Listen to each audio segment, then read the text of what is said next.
1990년대 초 비 내리는 부산의 한 재개발 공사 현장. 현장에는 철근을 나르는 사람들, 그리고 외바퀴 수레에 시멘트를 나르는 막노동 꾼들로 분주했습니다.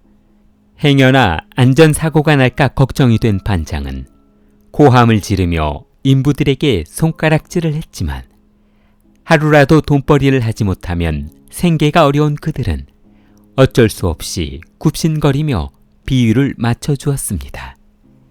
인부들 속에 뒤섞여 일하고 있는 김 씨는 얼마 전 고향을 떠나 부산에서 막노동을 하며 생계를 유지하고 있던 인부였습니다.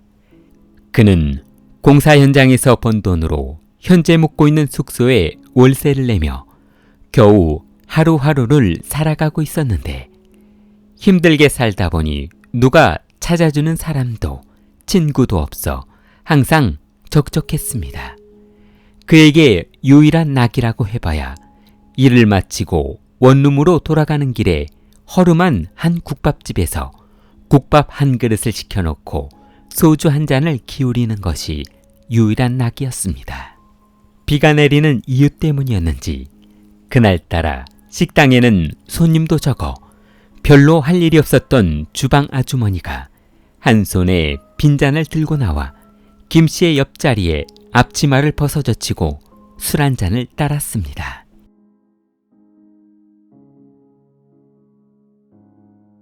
국밥집 주방에서 일하고 있는 박 씨는 몇 년 전 남편과 이혼해 혼자 새 아이를 키우고 있는 여성이었습니다. 아이들도 한참 커 나갈 나이였고 돈도 많이 들어갈 시기였지만 전 남편은 아이들을 버리고 다른 여자와 살겠다며 집을 나가버렸습니다. 자존심이 상했던 그녀는 남편이 그렇게 원하는 이혼을 해주고 내연녀와 행복하게 살라는 말을 남긴 채 아이들을 데리고 독립을 했으나 현실은 생각과 너무 달랐습니다. 여자 혼자 벌어서 초등학교에 다니는 아이 셋을 키운다는 것은 상상도 하기 싫을 만큼 힘든 일이었습니다. 식당 주방에서 일하는 것도 힘든 일이었지만 일을 마치고 녹초가 돼서 집에 들어가 쉬지 못하고 아이들을 돌본다는 것이 보통 힘든 일이 아니었습니다. 그러다 보니 박 씨도 이렇게 비가 오고 손님이 없는 날이 아니고서는 쉴 수 없는 상황이라서 김 씨와 술 한잔하며 지난 과거를 털어놓는 것이 얼마나 행복한지 몰랐습니다. 이야기하기 좋아하는 그녀가 식당에서 일하는 동안 자신의 지난 불행에 대한 속마음을 털어놓을 사람도 없었고 자신을 위로해줄 사람도 없었기 때문에 김 씨와의 대화는 소소하지만 활력을 불어넣기에 충분했습니다. 그러나 매번 두 사람의 대화는 그리 길지 않고 짧은 대화로 끝나고 말았는데 김 씨가 워낙 말이 없고 내성적이었기 때문이었습니다. 하지만 그는 그런 무뚝뚝한 외면에 반해 속은 아주 깊은 남자 중의 남자라서 실없이 웃거나 농담을 건네는 스타일은 아니었습니다. 매사에 신중하게 생각하고 판단하는 남성이었습니다. 몇 번의 만남이 지속되고 시간이 지날수록 두 사람의 대화는 사생활을 털어놓는 사이가 되었는데 그러던 어느 날 얼마 전 우연히 박 씨가 털어놓은 아이들 문제를 가슴속에 담고 있던 김 씨가 주방에 있던 그녀를 불러냈습니다. 박 씨가 주방에서 나와 김 씨가 술을 마시고 있는 테이블에 앉자 김 씨는 뒷주머니에서 하얀색 봉투를 끄집어내 식탁에 던졌습니다. 이번 달 월세로서. 무심한 듯한 말투였지만 난생 처음 받아보는 감동의 깊은 꼴은 그녀의 심장을 두근거리게 했고 이 돈을 받아야 할지 받지 말아야 할지도 고민이었습니다. 그러나 고민도 잠시. 당장 이번 달 월세며 쌀 살 돈도 없어 물 밖으로 뛰쳐나온 바둥거리는 물고기처럼 사는 자신의 모습을 생각하니 거절해서는 안 되는 돈이라는 것을 알게 되었습니다. 그날 이후 그녀는 집안이 허름하고 지저분하기는 했지만 김 씨를 초대해 식사를 대접했습니다. 그렇게 두 사람의 사랑은 진심 섞인 감정이 통하면서 동거를 시작했는데 얼마 후 일을 마치고 돌아온 그녀가 방문을 열고 들어가자 아이들이 새 필통과 공책을 손에 쥐고 행복해하고 있었습니다. 김 씨가 아이들에게 선물해줬다는 것을 알게 된 그녀는 이제 저 남자에 대한 경계심을 버리고 나의 모든 것을 주어도 되겠다는 생각을 했습니다. 박 씨는 김 씨에게 사랑을 약속하며 평생 함께 하자는 말로 대신한 뒤 그와 함께 잠자리에 들었습니다. 그리고 얼마 후 조금 늦게 일을 마친 그녀가 저녁 12시가 다 되어 퇴근하는 길에 공중전화에서 전화통화를 했습니다. 그런데 그녀는 통화를 하면서 누군가 따라오는 것 같은 뭔가 불안한 마음에 주위를 두리번거렸는데 저 멀리에서 누군가 자신을 몰래 훔쳐보는 듯한 느낌을 받아 그쪽으로 고개를 돌려봤습니다. 하지만 그녀의 착각이었는지 술을 한잔 해서인지 골목 모서리에는 아무것도 없어 그냥 헛웃음만 짓고 다시 집으로 돌아왔습니다. 그런데 전화를 끊고 골목길을 돌아 집으로 돌아오던 그녀는 아주 소름 돋는 바닥을 살짝 끌며 뒤따라오는 묵직한 남성의 발걸음을 듣게 되었습니다.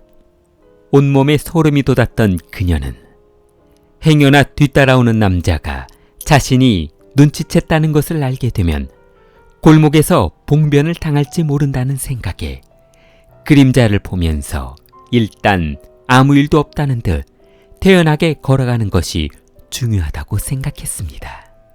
마침내 큰 길에 들어선 그녀는 인기척이 들리자 안심하고 뒤를 돌아봤더니 검은색 실루엣이 골목길로 사라지며 뒤따라오던 의문의 남성은 보이지 않았습니다.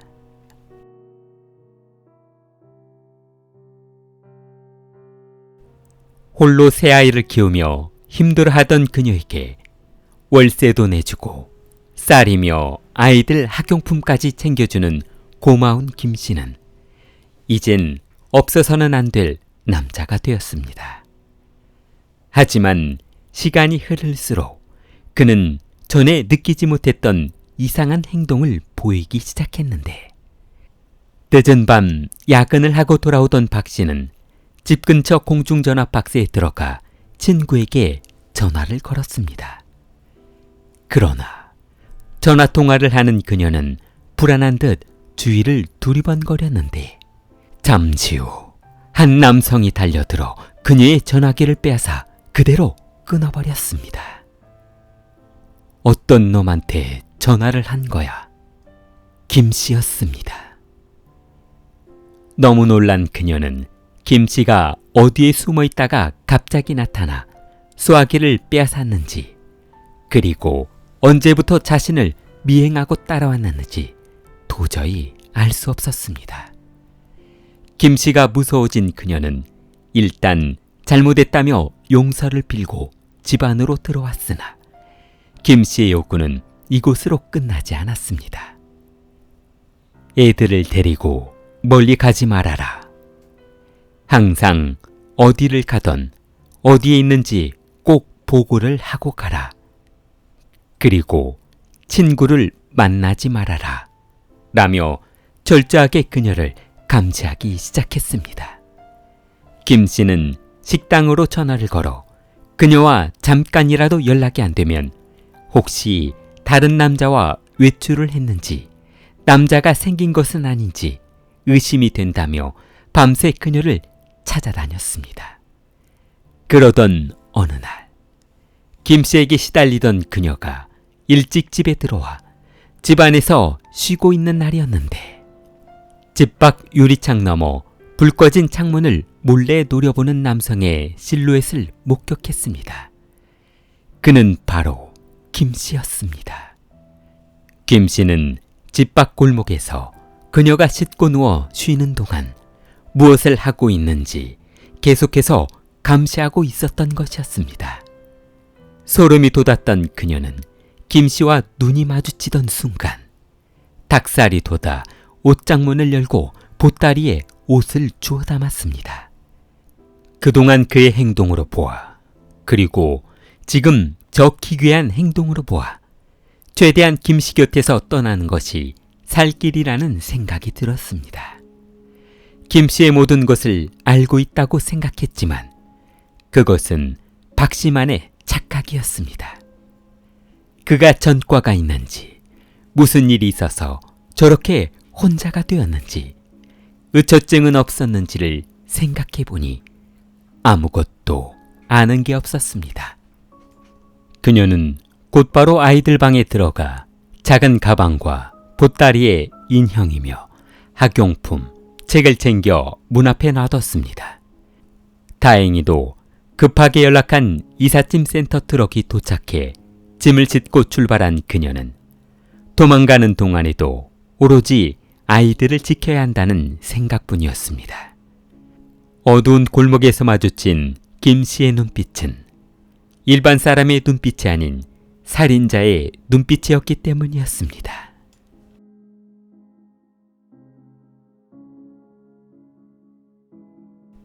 이삿짐차가 집 앞에 도착해 짐을 챙겨 떠날 때까지도 어두운 골목에서 바라만 보고 있던 김씨는 그녀가 아이들을 데리고 트럭 위에 올라탈 때까지도 움직이지 않고 있었습니다. 잠시 후 트럭이 골목을 빠져나가자 골목 끝에서 바라보고 있던 김씨가 그림자를 끌고 나와 집으로 걸어갔습니다. 하지만 그녀는 몰랐습니다.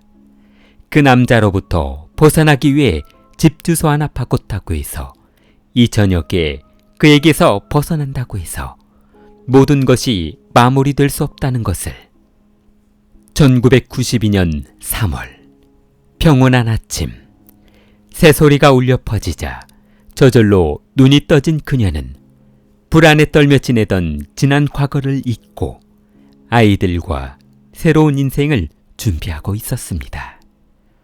3평밖에 안 되는 비좁은 사골세 방이었지만 두려움 없이 산다는 것이 이렇게 행복한 것인지 미처 몰랐던 그녀는 집안 청소를 마치고 일자리를 알아보기 위해 아이들에게 저녁 식사를 차려준 뒤 황급히 면접을 보기 위해 집을 나섰습니다. 그때 가로등 외등이 비추는 어두컴컴한 골목길 한쪽에서 늘어진 낡은 점퍼를 입은 남성이 주머니에 손을 집어넣고 천천히 걸어오고 있었습니다. 박씨 집에 멈춰선 그는 그녀가 급히 나가면서 문을 살짝 닫고만 나갔기 때문에 문이 잠기지 않았다는 것을 알고 있어 손쉽게 현관문을 열고 들어갈 수 있었습니다. 집 안으로 들어간 김씨는 신발을 신은 채 주방으로 들어가 식탁 위에 올려진 국그릇을 만져봤습니다. 문소리가 나자 놀란 아이들은 식사를 멈추고 거실 소파로 올라가 두려움에 떨고 있었습니다. 먹다만 국그릇에는 아직 온기가 남아 있었는데 김씨는 소파 쪽을 바라보며 너희들 엄마 어디 갔어? 라고 묻자 겁에 질린 아이들은 뒷걸음을 치며 벽에 바짝 붙어 있었습니다. 주방 쪽을 한번 둘러보던 김씨는 싱크대 위에 올려져 있던 식칼을 바라보며 미소를 띄었는데 너네 엄마가 아저씨를 버렸어. 그러니까 너희들도 아저씨를 버린 거나 마찬가지 아니니. 주방 의자에 앉아있던 김씨는 거실 소파가 있는 쪽으로 걸어갔습니다. 갑자기 멈춰버린 시계소리, 흐르는 정막. 일을 마친 김씨는 피 묻은 얼굴을 소매로 닦았습니다. 마을 사람들은 그때까지도 아무것도 몰랐습니다. 구급차와 경찰차, 사이렌이 울릴 때까지, 그리고 그 집안에서 무슨 일이 있었는지.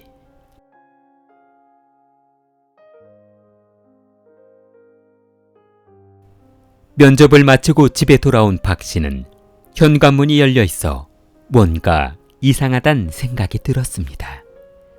지금 이 시간이면 북적이는 아이들 소리와 텔레비전 소리로 시끄러워야 할 집이 너무 조용했습니다. 신발장 앞에 벗어둔 신발들은 이곳저곳으로 흩어져 있었고, 텔레비전은 꺼져 있어 아무런 소리도 들리지 않았습니다. 현관문과 거실문 사이에 활짝 열려있는 중문 사이로 소파 위의 광경이 펼쳐지자 그녀는 손에 든 비닐봉지를 바닥에 떨어뜨리며 주저앉고 말았습니다. 그리고 잠시 후 살짝 열린 방문 틈 사이로 검은색 점퍼를 입은 남성이 한쪽 구석에 쪼그리고 앉아있는 모습을 봤습니다. 흐릿한 불빛 아래 무표정한 얼굴. 그는 도망치지 않았습니다. 숨지도 않았습니다. 그저 그 자리에 앉아 자신이 한 일을 담담히 바라보고 있었습니다.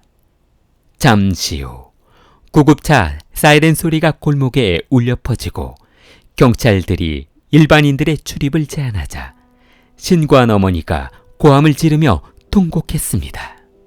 피로 얼룩진 방문을 열고 들어오는 경찰들 사이로 어지럽게 돌아가는 경광등 불빛은 그 상황이 얼마나 심각한 상황인지를 실감하게 했습니다. 현장에 들이닥친 경찰은 어머니가 알려준 안방으로 달려가 김 씨를 쓰러뜨린 후 두 팔을 꺾고 수갑을 채웠습니다. 경찰서 조사실로 끌고 간 경찰이 김 씨에게 무엇 때문에 그런 범죄를 저질렀습니까? 라고 묻자 김 씨는 그 여자가 나를 버렸잖아. 그럼 아이들도 나를 버린 거 아닌가? 그래서 다 끝내버렸지. 라는 싸늘한 답변을 늘어놓았습니다. 이 사건은 1992년 언론신문 일면 헤드라인에 부산 3남매 사건이라는 기사로 보도되었는데, 헤어지자는 내연녀의 앙심을 품은 김철표를 어느 누구도 막을 수 없었습니다.